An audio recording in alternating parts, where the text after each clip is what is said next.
Hello, I saw your question on discussion board. You're told the mean heights for a certain country, population's 63.6 inches, and standard deviation is given as 2.92 inches. You want to find out, what percentage of the population is. You're given a sample of 50 women who you want to find out how many of them will have a population greater than 64 inches. So you want to find this area to the right. Okay, so I want to find this z-score first of all.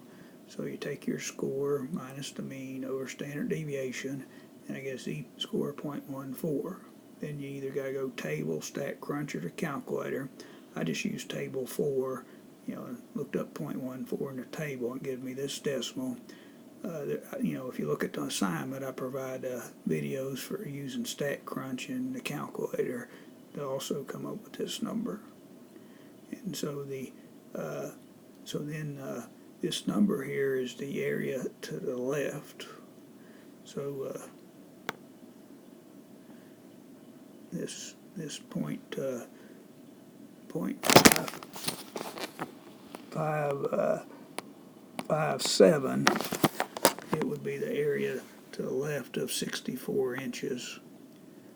And so we want the area to the right. The total area is 1, so we have to take it away from this number away from 1.